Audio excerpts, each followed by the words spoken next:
మేము ఎప్పటికప్పుడు రాజ్కోటి అంటే ఎముడుకు ఊళ్ళో కొట్టేచ్చు ఆ టైప్లో కొట్టండి అమ్మా, ఇదే వచ్చిన వాళ్ళంతా. లేకపోతే ఇంకోటి హలో బ్రదర్ ఇట్టేందుకు హలో బ్రదర్లా కొట్టండి అమ్మా. అంతేగాని వచ్చి ఏదైనా కొత్త రకం ట్రై చేయండి రా, మీరు తీయండి రా, మేము చేస్తాం రా. No body. ఏ డైరెక్టర్ నేను అందరూ చెప్పాను.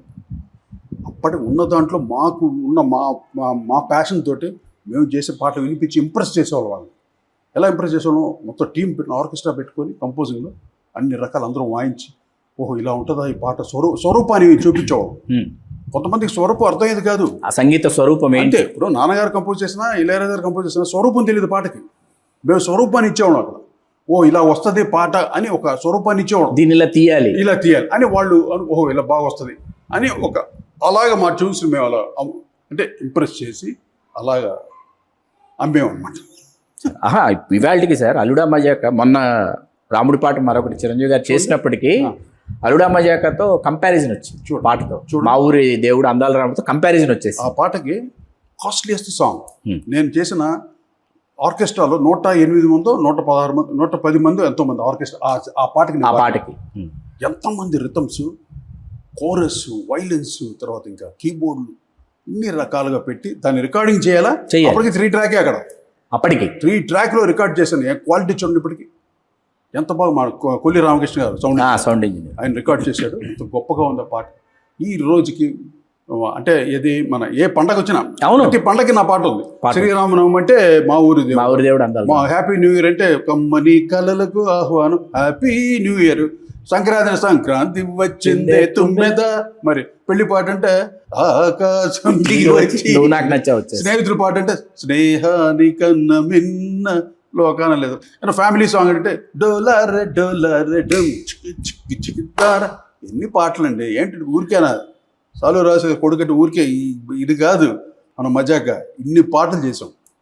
ప్రతి పండగకి నా పాట ఉంది. అవును, 95లో విడుదలైంది సార్ అల్లుడా మజాక. ఈ మధ్య ఎక్కడో ఒక చోట వేసాం పాట, ఏది చాలా హెవీ సౌండ్స్ ఉన్న చోట వాంటెడ్గా పెట్టించాం. పెడితే తెలియని జనరేషన్ ఉన్నారు, వాళ్ళు వింటున్నారు. ఫస్ట్ ఓపెనింగ్ ఈ డ్రమ్స్ అవి పలకలు అన్నీ వచ్చేస్తాయి కదా. అసలు వాళ్ళందరూ ఏంటంటే ఏ సినిమాలో ఇప్పుడు ఈ పాట ఎప్పుడు ఎవరు చేశారు ఇదని చూస్తున్నారు అనమాట. 95 అల్లుడా మజాక, చిరంజీవి గారు, రాజ్కోటి గారు ఆ రోజుల్లోనే ఇలా చేసేసారు. తారా గారి కొరియోగ్రఫీ. అసలు హౌ ఇస్ ఇట్ పాసిబుల్? మనం ఇన్ని సంవత్సరాల తర్వాత మాట్లాడుకుంటాం, 30-35 ఏళ్ళు 40 ఏళ్ళు అయిపోయినా మాట్లాడుకుంటాం. ఎందుకు చెప్పా సార్, ఈవి సత్యనారాయణ గారు నాకు ఆయన చెప్పినవి ఈరోజు మీరు అడుగుతున్నారు. రాములు వారి సాక్షిగా చెప్తాను సార్. ఒకటి చిరంజీవి గారి మీద రాముడు గారి మీద పాట చరిత్రలో ఉండిపోవాలి. ఎలా చేస్తావో నాకు తెలియలేదు. చరిత్ర ఉండిపోవాలి. ఎంత ఖర్చు అవుతుంది నీ ఇష్టం, ఆర్కెస్ట్రా ఎంత పెడతావు నీ ఇష్టం, గ్రాండ్గా ఉండాలి సాంగ్. అది దేవి ప్రసాద్ గారు, ప్రొడ్యూసర్, కేడీ నెంబర్ 1 ఆయన సినిమా. అసలు సాంగ్ రికార్డింగ్ చేస్తుంటే బిల్లు ఆ రోజుల్లో ఒక 60,000 75,000 అయ్యే పాటలు మాక్సిమం. ఇది పెద్ద పాట అయినా 75,000 అయ్యేది. దీనికి 1,75,000 2,25,000 బిల్లు, ఆర్కెస్ట్రా బిల్లు అప్పట్లో. దేవి ప్రసాద్ ఏం చేసి మా గురుగారు చక్రవర్తి గారు ఫోన్ చేసి, రే నువ్వు చెప్పరా కోటికి, వాడు ఏంట్రా ఎంత పెద్ద ఆర్కెస్ట్రా పెట్టాడు, ఇది బాంబే హిందీ సినిమాలో చేస్తున్నాడు రా వాడి పాటని. మా గురుగారికి ఆయన నాకు ఫోన్ చేశాడు చక్రవర్తి గారు.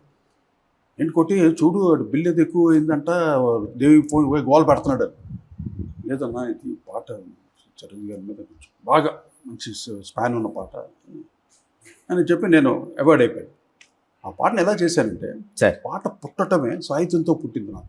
రాములు గారి సాక్షిగా చెప్తున్నాను. తర్వాత వేటూరు గారు ఫిల్ చేశారు దాన్ని. మా ఊరి దేవుడు అందాల రాముడు, మా తల్లి సీతమ్మకు శ్రీరాముడు దేవుడు, ఇలా పుట్టింది పాట. అక్కడ రిథమ్స్ బిగినింగ్ ఎత్తుగడ. తర్వాత ఈ పాటకి ఏంటి, నాకు పట్టాభి గారు అని ఒక ఆయన ఉండారు చెన్నైలో. ఆయన ఈ బుర్ర కథలు హరికథలు ఎక్కువ చెప్తాడు. వంగల పట్టాభిభాగం. ఆయన టీటీడీ ఆస్థానంలో కూడా ఉండేవారు తిరుపతి. ఆయన మన శంకరాభరణంలో పాత్ర కూడా వేశారు.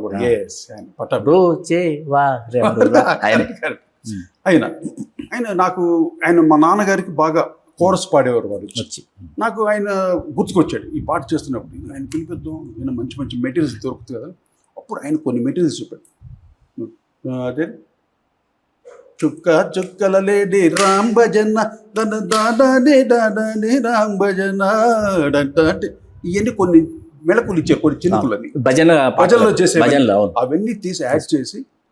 కానీ అన్ని నేను చేశాను, రికార్డింగ్ చేశాను. బాలు గారు ఏం పాడాడు అసలు, ఒక్కొక్క ఐటమ్ అండి. మళ్ళీ రామయ్య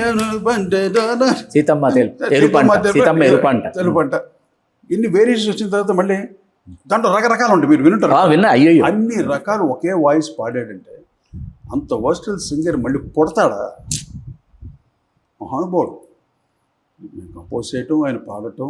ఆ పాటకి ఇప్పటికీ శ్రీరామనవమి అంటే ఆ పాట, సంక్రాంతికి అంటే సంక్రాంతి అది మా బాలుగారి పాట, సోగాడిపల్లి. ఇలాగ అన్ని పాటలు ప్రతి పండక్కి నేను చేసాను. కళ్యాణ పాట కూడా అదేది నువ్వు నాకు నచ్చిన ఏం పాట అంటే ఆకాశం ది. అది అసలు ఆయనకి హెల్త్ బాగాలేదు, కాళ్ళు స్క్రాచ్ అయ్యి అది ఫ్రాక్చర్ అయ్యి ఆయన ఇంట్లో పడుకొని పాడాడు ఆ పాట మైక్ పెట్టుకొని ఇంట్లో బెడ్రూమ్లో. వాడు తమ్ముడు ఉండేవాడు జగదీష్ అని, వాడు చిన్న మిక్సర్ పెట్టుకొని అక్కడ పాడి పంపించాడు ఆయన. అంత ప్యాషన్ పాట అంటే, అంత ప్రేమ భక్తి.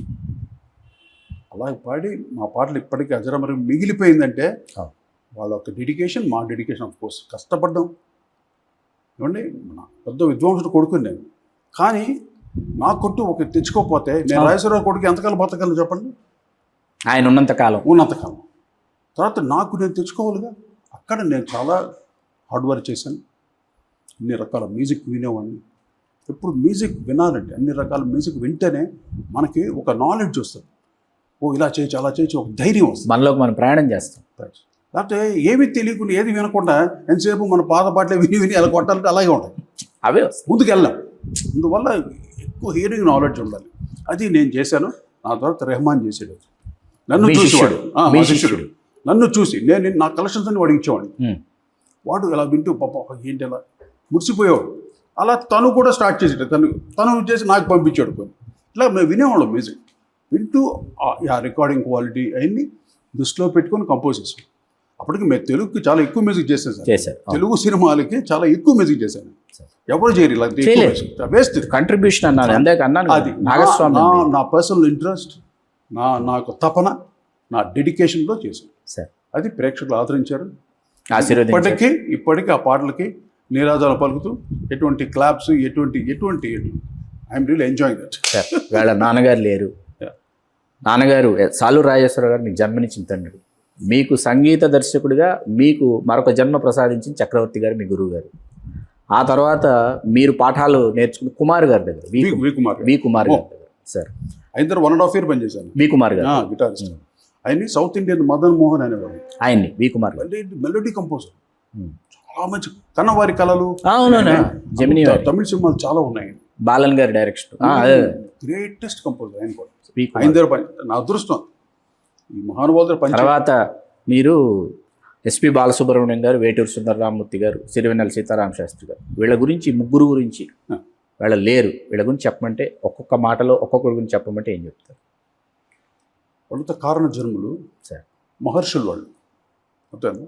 సంగీత ప్రపంచానికి, నాట్ ఓన్లీ చలనచిత్ర పరిశ్రమ కాదు, వాళ్ళు సంగీత ప్రపంచానికి వాళ్ళు ఒక మహానుభావులు. దాంట్లో మొదటి స్థానం మా బాలుగారు, వేటూరి గారు, సిరివెన్నెల సీతారామ శాస్త్రి.